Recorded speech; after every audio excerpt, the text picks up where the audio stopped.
Hi, George here with a simple project that can give your photographs a bit more interest just by adding in some type. Now, the interesting part here is that our text is in behind the foreground subject. See right back in here. If I go to the type layer, I can then move that around so it's actually in behind our subject. Easy to do, just a few steps. Let me show you how this is done. First, come in here and delete all these extra layers. There we go. Get us right back to the beginning photograph right here. First step is to make a duplicate of our background. Right-click where it says background and choose duplicate layer. Choose OK. There we go. Let's now mask out the background on this duplicate layer. And I'll hide the background layer here just to make it easier. If you're in one of the newer versions here of Photoshop Elements, you can go up to Select, come down to Subject, and this will get a lot of the work done for you, like that. Or you can use any of your selection tools to do the same thing. Now, Subject Select is pretty good at missing thinner stuff like we have right up in here. We can easily fix this. Let's go over here to the polygonal lasso tool, and let's set this at Add. And then I'll come in here. I'm just going to add in just a little bit of stuff like this and bring that around, double click. Let's get this one antenna right up in here. Now with this tool, don't click too fast or your selection will collapse and then you have to try it over again. We don't want that to happen, so take your time, give it a beat between each click, and then just work around. There we go. We'll get this first antenna, and then up this side on this antenna. We'll get them both in here. Again, the Subject Select is a great tool, but it works best if there's a real clear separation between foreground and background, and if nothing is too thin. It tends to miss thin things. Okay, down here, back around to our beginning, double click. That's in there. Let's get this little piece down here in the front. Come around that and double click. There we go. Hold the space bar down. You can move your image around. Let's get the rest of this leg right over here. Actually, I think that is the proboscis.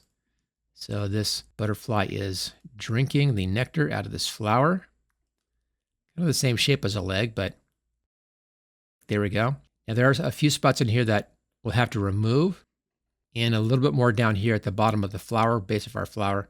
We'll bring this in. Same tool, just come in here and select around the part that you want to add into your selection. Again, don't click too fast or it's going to collapse your selection.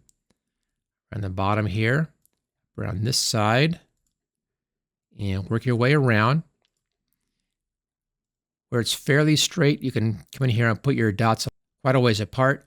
When it begins to curve, put your dots closer together, and it should come in very nicely. Okay, back near the beginning, double click. There we go. A couple of spots here to remove. Let's just change the setting down here to subtract.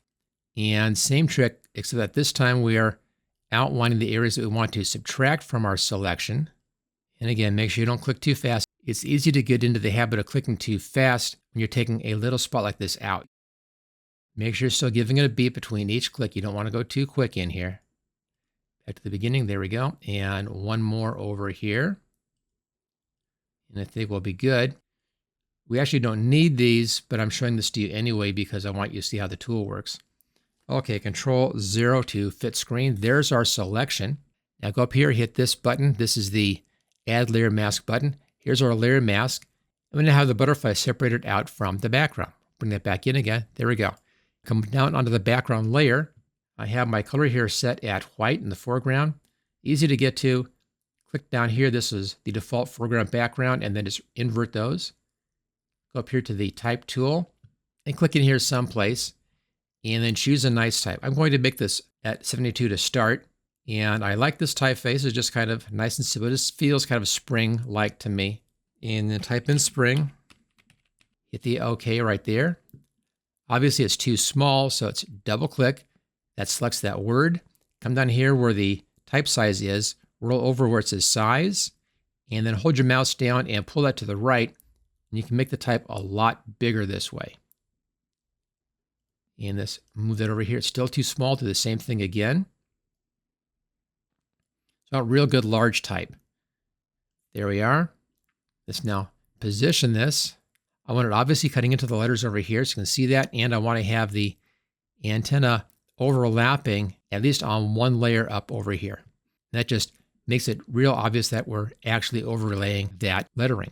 As you can see, very easy. Simply copy your photograph as a new layer, make a layer mask for just the subject, and then put your text in behind and then position it properly.